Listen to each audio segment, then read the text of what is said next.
I'm Rebecca. And I'm Hunter, and this is the Family Showdown!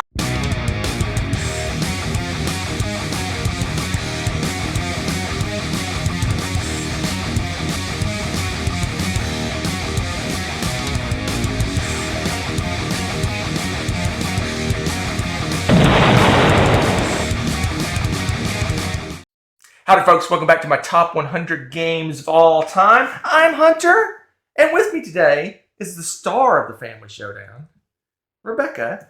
Yay, I'm the star. We're looking at my 80 to 71. As always, I give a sneak peek. Little sneak peek. Yes. Little sneak peek. Totally, Little sneak peek. Little sneak peek. Yeah. 6 games went up. Okay. Which is crazy. It's pretty cool. But 4 games went down, which isn't crazy. That's true. But several of these games went up a good number of places. Really? Why, do you ask? We shall find out. Because they're awesome games, apparently. Let's start it off right away. Kick it right off right away. With my number 80. Okay. You watched last time.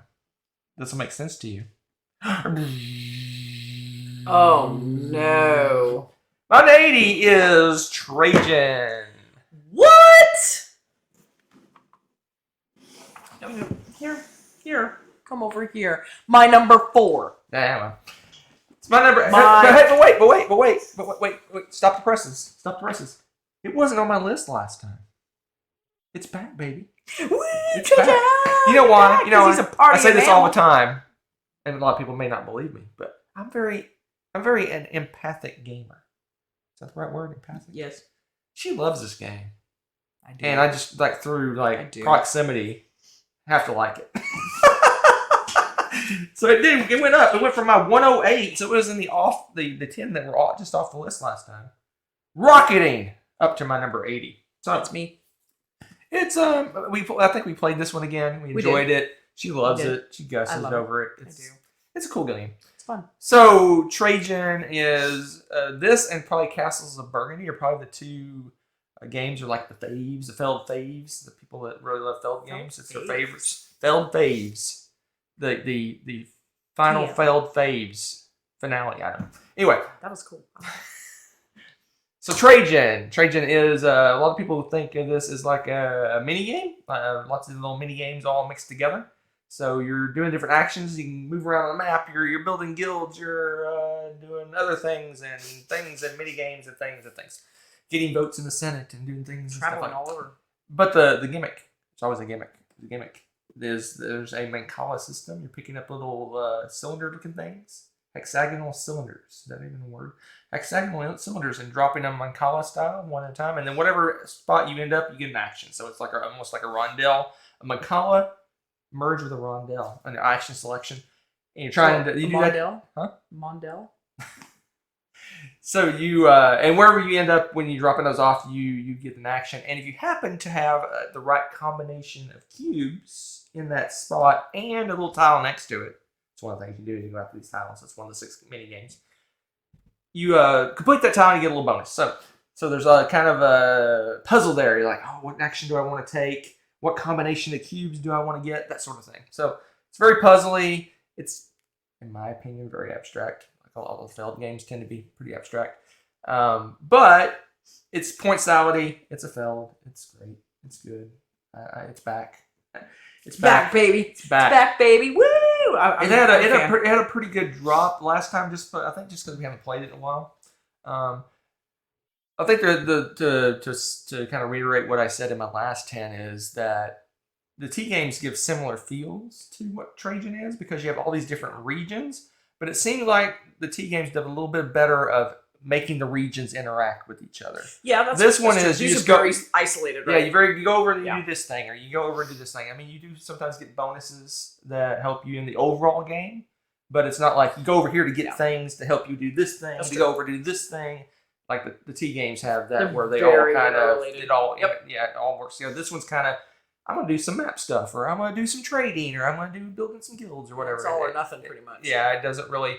You get little tokens, I think, to help you defend you against the raiders and things like that. But you can get those kind of anywhere. So that's my number 80, Trajan, up 28 spaces. Woo! From 108 to 80. All right. Like I said, there were some big movers and I'll shakers let this time. this slide only because it's coming back. All right, so let's move on to my number 79. 79. This one's kind of finding its place. Okay. Because it was 2 years ago, it was new. Last year, it was 50. Now it dropped down to 79. I think it's just kind of settling in where it's going to land. Okay. And that is... Oh, I put it in the wrong spot. Domination. I do like this way more than you. Yeah.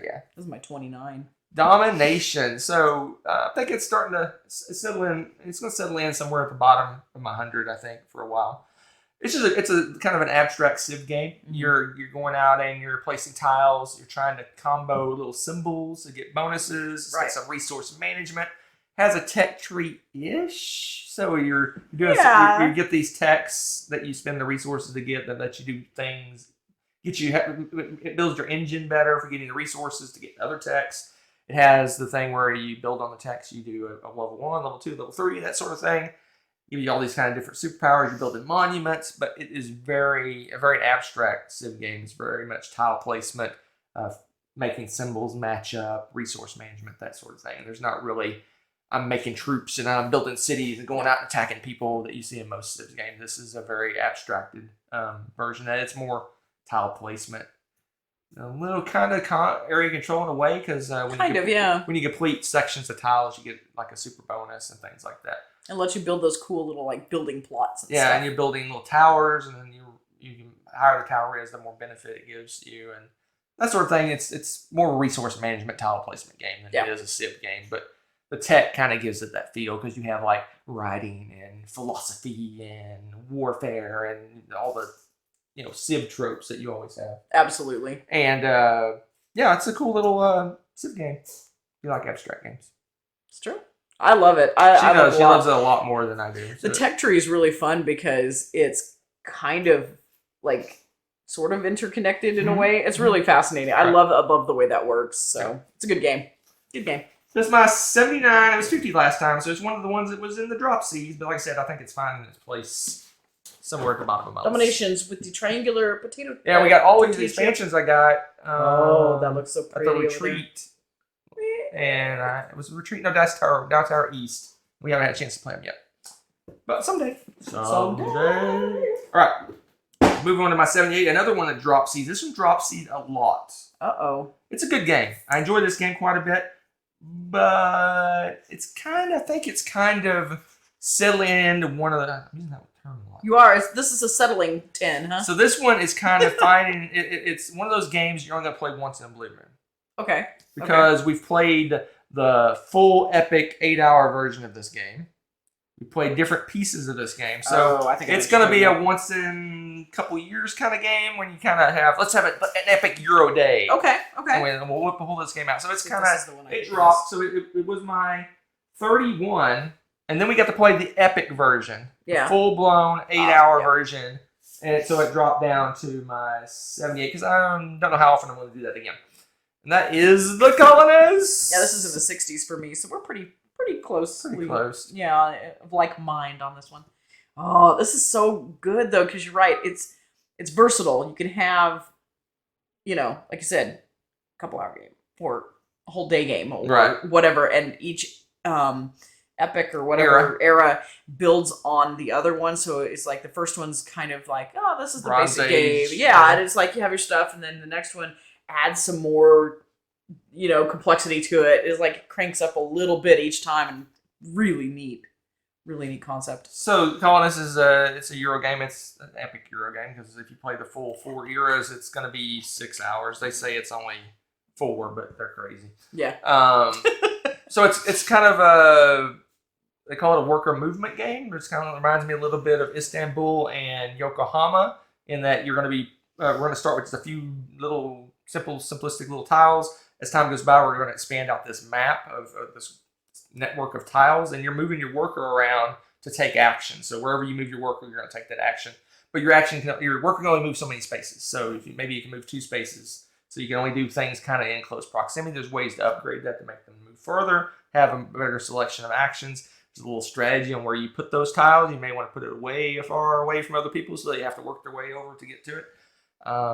Meanwhile, you're building up this civ. So basically, you're building buildings like stables and farms and casinos, and later in the eras, and steel mills and all sorts of different things that let you do different resource management and all sorts of things like that. It's a fun game.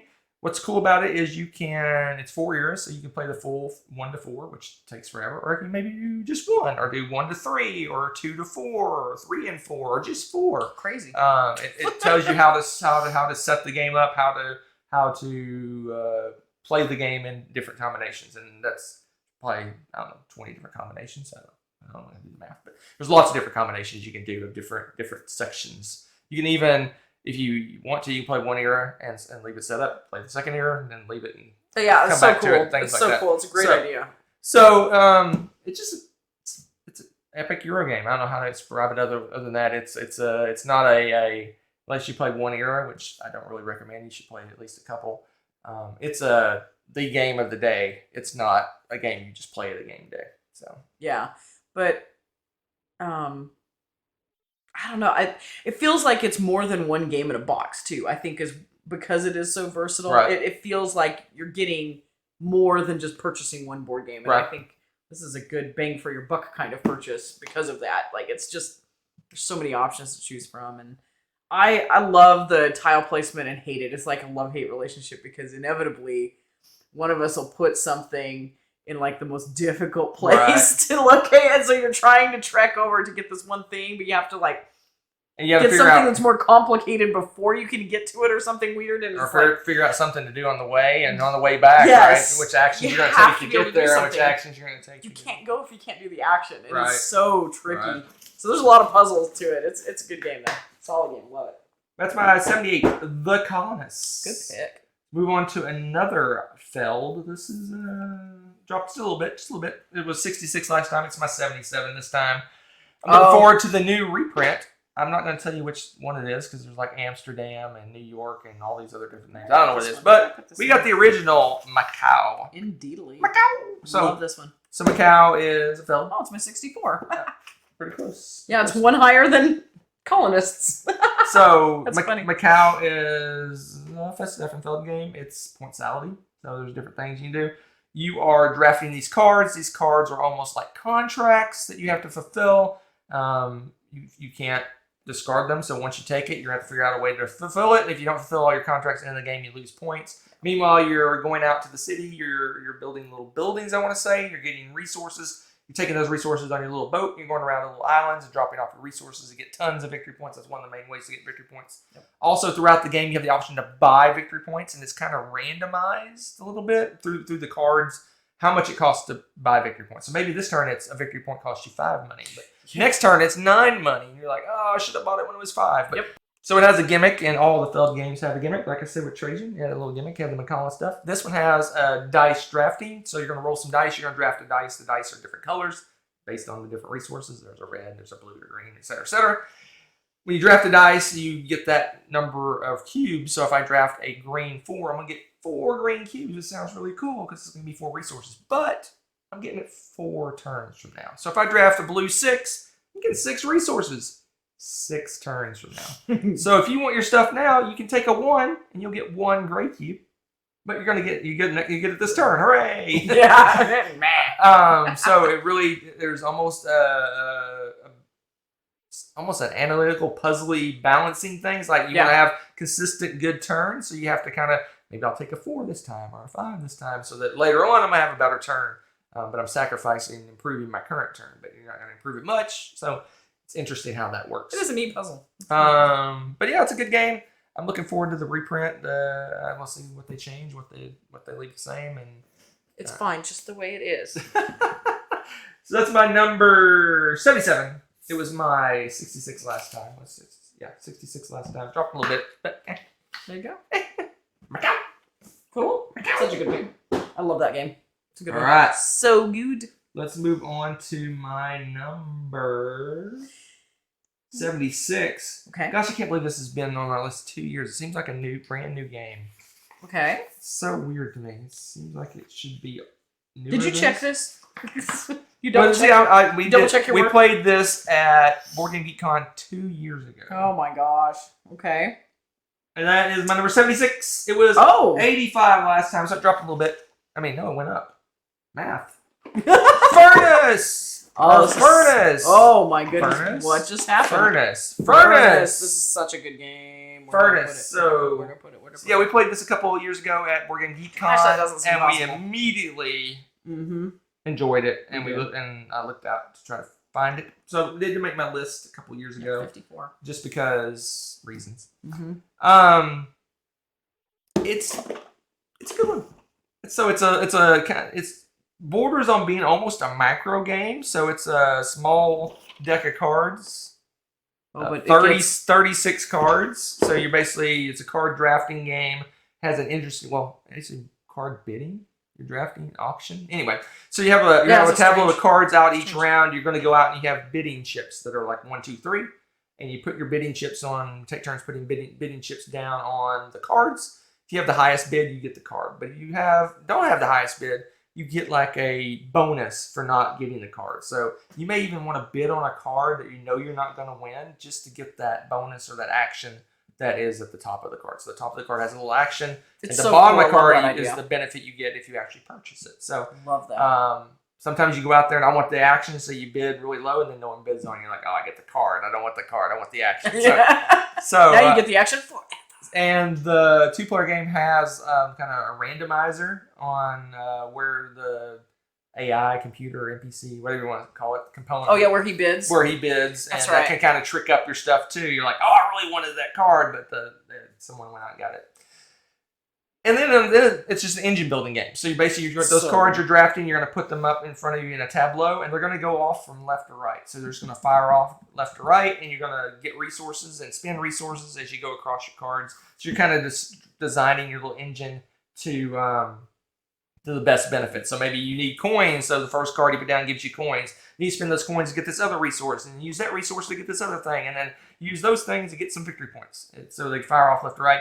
There's an advanced game that we don't really play, where I think you have to add cards to the left and right, which makes it even more complicated. Yeah, that's crazy to me. Crazy. And on top of all that, everyone has a superpower. So everyone's like got a superpower, that game-breaking little superpower. That's so nice. That lets you do something special. It's like I think one person gets an extra bidding chip or all sorts of weird stuff. Yeah. Anyway, it's pretty much a straight engine building game with a little bit of auction, card drafting mixed in, resource management, which engine building games are resource management games for the most part. It's a good one, and it's really, I bet we open this up. It's going to be I was about to 80% do that. air. I think. It is mostly air. It's got a really very open insert, and it's empty. Yeah, it's you probably taking could up fit it in space. a little baggie. You could. Yeah, This is a size. great quiver game, actually. You could put that in one of those small An insert is game horrible. I containers. need to change that. I'm out for surprised you baggies. didn't check that out. Yeah, it really does not need to be in this big box. It's a great pack and play game, and it's just, oh man, there's so many possibilities and combinations. And it says 30 to 60 minutes on there, but man, you can fly. You really can fly once you get that going, and you have a little groove you're getting into. Fantastic game. It's a good one. It is a good. Not really my kind of game, but Yeah, not normally, right? Still makes my list. That's really says something about how solid that game is. All right, move on to my number 75. It debuted last year on my list. It did. At 123. And it rocketed up to 75. Why is that? Holy. Because I got to compare and contrast. So I always compare this game to another game. Okay. And this game is definitively, in my mind, crushed Space Base.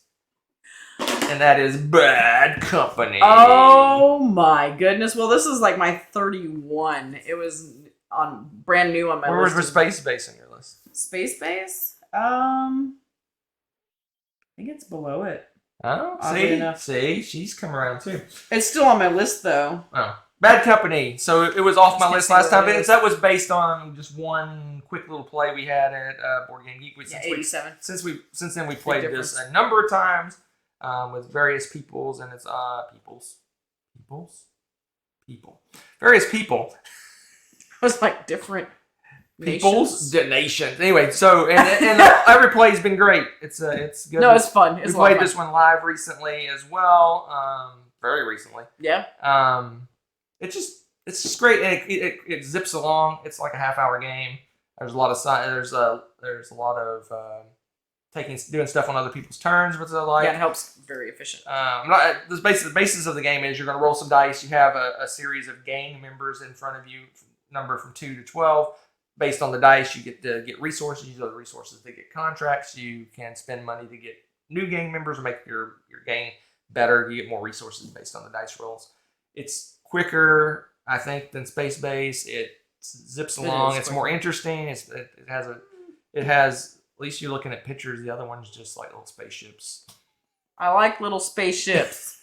What's wrong with you? This one also in Space Base when you upgrade a number, you actually take that number, the old number off and flip it over, and now that's the benefit you get on other people's turns. This one, you just build up your numbers, and on other people's turn, you use the same numbers, except the active player gets 2, and everyone else gets just 1. So, got some contract fulfillment, which I like. Space Base really doesn't have that. It's just more of a resource management game. Engine builder, This one has contract fulfillment, which gives you points. It has a little bonus. bonus. Law chasing you. Yeah, they'll have bonus points. All sorts of. It has more ways to score points. It's got a little more going on than Space Base, and it plays just as fast, if not faster, than Space Base. Yeah, I think it's probably quicker.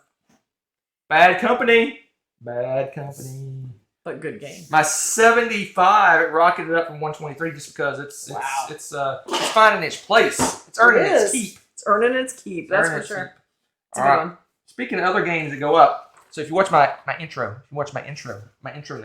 I said the games I'm itching to play again are creeping up my list. Yes, you did say that. This is one I'm itching to play because we haven't played this in a long time. Okay. So it was way up my list. In 2019, it was 38. Ooh. Next year it was 39. Okay. Then it dropped all the way down to 107 because we haven't played it in forever. Okay. So it's and now it's back because I want to play it. I want to play me some Suchi, some Vladimir Suchi. Ooh, Underwater City. This is such a good game. All right. Is that not in my 100? It's not. Yeah, you hate Suchi. Anyway, what? Underwater City. So this one, I mentioned to play this, and again, we probably should add this to our little growing stack of games we need to play again.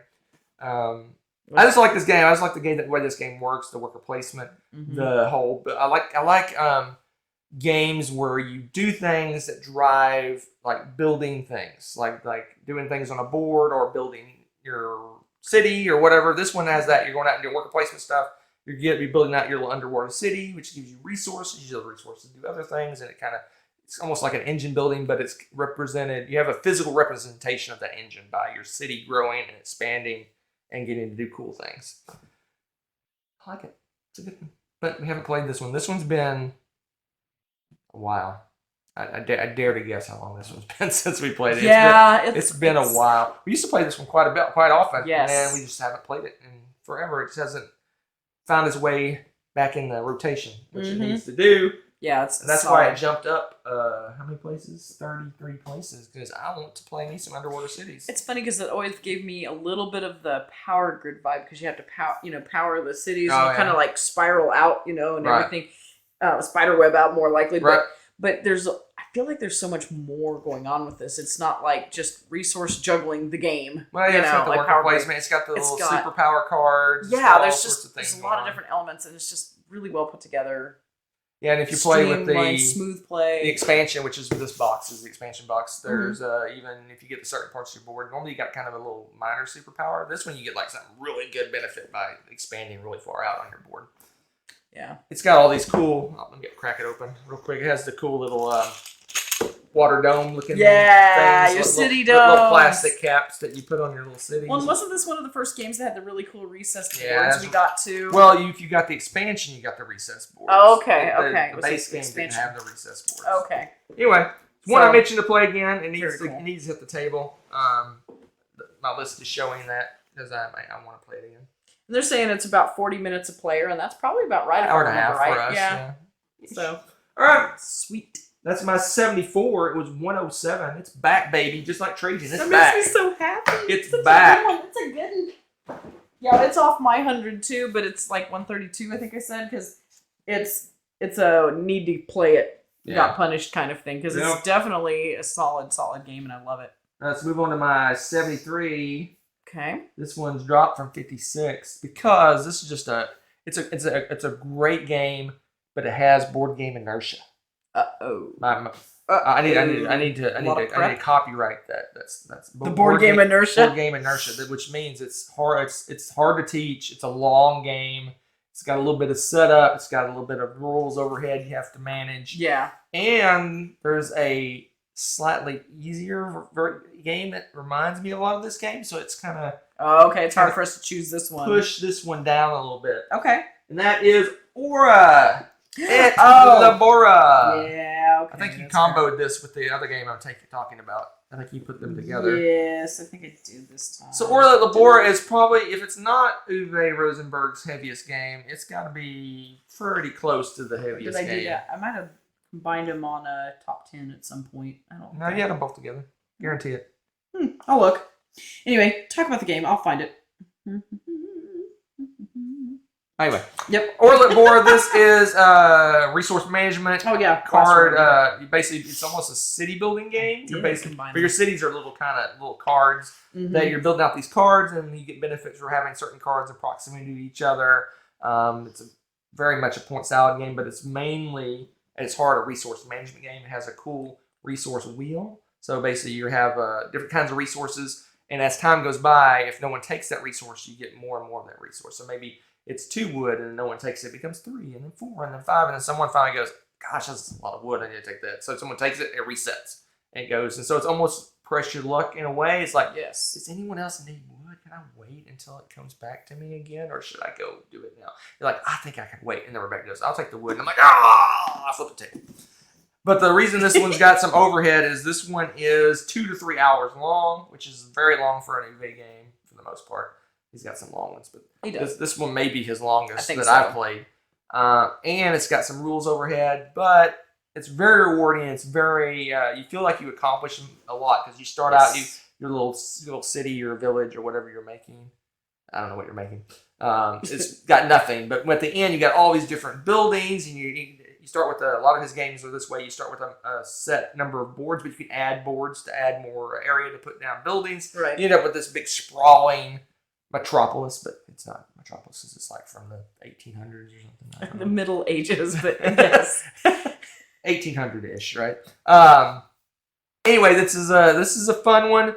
It has 2 different in the box we have. I assume it's all like this. They have 2. They have the French and Irish versions. Yes. So one of them you're doing like beer, and the other one you're doing wine, and it's another thing that you're building up in the game. Yeah. There's kind of 2 different cards that you shuffle, 2 different sets of cards you shuffle or you have an option to get to play this game. But the gimmick is that wheel and how the resources, and I like the press your luck action of like you're trying to be a mind reader. It's like, does anyone need stone? I think Rebecca might need stone. I'm going to take stone now. You take it, and everybody just glares at you. It's fun. It's a good one. We'll talk not in this list, but in a future list, we'll talk about the kind of baby brother version of this game, which is a little quicker, a little zippier, that gives the same kind of feel ish. But this one's an epic. It's an epic hero game. It is, and I think you're right. I think this is the longest Uwe game that we have, at least. I think is Feast for Odin. I don't think it goes this long. It might be a 2 hour, but this one's 2 to 3 hour. Like it's closer to the 3 hour. Yeah, like, definitely. It's definitely bigger. Definitely. It's definitely. It's a beastie. It's a beastie. So that's my 73. It was 56 last time. It dropped. It got a little bit of a dropsies because that inertia that I spoke of. Yeah, that's fair. That's fair. All right, let's move on to my 72. This one, a little bit like Underwater Cities. We need to get this one played again. Okay. We played this several times when we first got it, but I don't think we've revisited it since. Oh. But no, this is how it's ever been because I really, when comparing and contrasting the different Uwe games and things like that, this one's like, I really like this game, and some of the gimmicks. We'll talk about the gimmicks. Okay. So this one was my 106 last time, just off the list. Oh wow! It popped up all the way to 72 because I want to play it, and that is Helvetiq. So this one is another Uwe game, back to back, because these kind of give me the same, not necessarily the same feel in game, but same feel in weight and inertia, or whatever you want to call it. This one's a little lighter, a little bit easier. It plays a little quicker. It's probably a 2-hour game as opposed to a 3-hour game. This one is very interesting because I've seen very few games that do this. It's a worker placement game, but it's interesting because most worker placement games, I have my little green meeple workers, and Rebecca has her little orange meeple workers, and we go out and do our little thing, right? This one, everyone just has cubes, and they're all the same color, and there's no differentiating between the cubes. And the worker placement spots, they have a fancy term for it. I think it's called progressive worker placement. Oh my! So there's a very limited number of spaces that you have to go to do things on the board. They're tiles, and they swap out, and some of them go away, and things like that during certain rounds. When you go to a tile, when the first person to go to a tile, it costs 1 cube. The second person that goes there, it's 2 cubes, and 3 cubes, and 4 cubes. And each round of the game, they don't all clear. Only quadrants of the board clear. So as time goes by, there's going to be spots that are really expensive to go to, and you're like, I really want to spend 4 workers to do this action. And the action is basically you're just gathering resources. It's just a resource gathering game, and you take those resources and you spend them to improve your village. It's got a cool mechanism. So you have like a little house, I think, that represents your village. And there's the cost it costs to upgrade your village here. So you spend a stone and 3 berries. I don't know what the resources are. But you spend all the resources and your village clicks over. And now it's more expensive to do it. And then it clicks over again and again and again and again. And a lot of his games are that way, or that you spend 1 carrot to do this. And the next time you spend 2 carrots, and then 3 carrots, and then 2 carrots and a tomato, and blah, blah, blah. And a lot of his games are like that. And this has that same kind of feel of it gets harder and harder and harder. But at the same time, if you're playing well, your engine is increasing. So you're getting more and more and more resources. Yep. So in the first part of the game, you just got a few little resources. You're like, I got rid of my village. And then later on, you're like spending 10 resources or something to upgrade your village. So you got this engine that's cranking out tons and tons of resources. You're getting there's a tableau building, engine building aspect of the game where you get those worker placement spots become better for you and better for you. You get more and more stuff. It's cool. I like that concept of your little village moving over and clicking, because if you got all the resources you need but one, it's like stuck. It can't move. It can't. Or if move there's a rock, because you have to clear rocks out of your rocks path that block the stuff, path. so you have to clear out you have the rocks. those. Yeah. Yeah, it's interesting that feeling of like progressing along this chain of moving your village over, which is really cool. This is a fun one. This is a good one. I enjoy it. We haven't played it in a while, so I'm itching to try it again because me too. This is the kind of puzzle I like, right? I like efficiency, analytical efficiency, logistical type puzzles. Those are the kind of puzzles I enjoy, and this one is all about that. Yep. It's true. Holla! Holler Tile. My number 72, 106 last time. It popped up. It's one of those ones that I want to get to the table again. Cool. All right, let's move on to my 71, last one for this time. This one went up. It's one of the 6 that went up. It went up from 84 to 71. So same ballpark. There's another one I'm itching to play again. We played this one again a bunch. Tend to do that. We get a new game. We play it several times, and then it kind of falls out of the rotation for whatever Somebody reason. likes to play new games. I love me some new games. No, exactly. And this is Beyond the Sun. Oh, yeah. Okay. Beyond the Sun. Where is this on my list? I'll have to look, because it's pretty low for you. I think it needs to play. We need to play it again. So Beyond the Sun is Tech Tree the game. So a lot of the kind of space 4X-y, this isn't a 4X game, but those kind of games have, like, you're building up your empire, you're fighting, and you're doing this and voting and things like this, and you have tech trees as well. This one takes the focus away from all that other stuff and focuses directly in on that tech tree. You still have a little tiny almost like a mini map where you're going out and taking over planets, still doing stuff and building ships and doing that stuff. But it's like a side thing, right? The main thing is that tech tree of you progressing. I need to do these 2 techs before I can do this tech, and then this tech, and this tech lets me do this other. And you just progress along the tech tree and you try to get those level 4 techs that give you all kinds of great points and stuff like that. Yep. It's got things where you're taking stuff off your board, which improves your actions, which I love games like that, where as you do different things and do things, it takes things off your board to make your actions more powerful. But I really like that whole tech tree and the choices that you you can make to go up. Maybe I want to do a lot of warfare kind of stuff to help me fight over on the other board, or maybe I'm gonna get stuff that helps me move along the tech tree a little bit better, or whatever. Right? It's got all kinds. I think 3 or 4 different types of tech that you can do. But again, it's kind of flips these games on its head. That a lot of the games, the tech tree is very secondary. Yeah. And this is. The tech tree is the main thing, and the other stuff is secondary, which is interesting. Well, and the player board's really cool too because it's one of those things where you can, as you put pieces out, you're unlocking other. That's what I was saying. Yeah, benefits with it that I really liked because it forwards your engine more. Right. That it helps with the tech tree stuff because sometimes like you said, the tech tree kind of gets shoved aside a lot. The only complaint I have with it is it's so drab beautiful. looking. It is beautiful.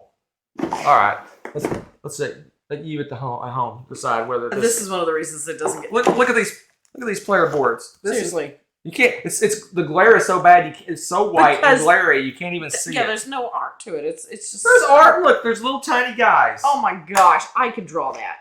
And there's little rocks. Uninteresting rocks. And there's lots of numbers. And I like rocks. Doesn't that look beautiful? No. No. Yeah, it's supposed to be like the very stark, like computer looking. You know, stuff. you can have. No. Yes, you can. No. Yeah. Yes, you can. No. Yes, you can. There's a big planet on the main board. Woo! It's not even that cool looking. Shh. It could be so pretty. Why? Anyway, Beyond the Sun. It's a great game. It's a great game. I enjoy it quite a bit. It's my 92. 92? Yeah. I definitely like this one more than you. You like, it was surprising because you really like tech trees. I do like this game actually a lot. I think I punished it because we haven't played it. Yeah, maybe. Which is why you brought yours up, is you want to play it. 71, my 84. So went up a little bit. It's such a good game. It's in space. All right. That's it, folks. That was my 8071. Wow. I did not do the math. Man, I am slacking. Let's see what we got here. You are slacking. So we got... You're going to give us a spoiler for your next 10 here. Yeah, let's do it. I'm doing a sneak peek. I got to do the math here. So I got to do U and V. Let's see. We got 1, 2, 3... This is riveting. 3 that went up. Looks like 3 that went up. Okay. 6 that went down. No, 5 that went down. Okay. Ooh. 1 new game. Okay. And 1 that stayed exactly the same. Yes, I love those. They defy. So it looks like 3 up, 5 down, 1 the same, 1 new. It's a mixed bag. It is chaos. One game I don't own. 10. One of the spoilers. 4 games on my list that I do not own. It's next time as well. Crazy. Crazy. Join me next time for the chaos.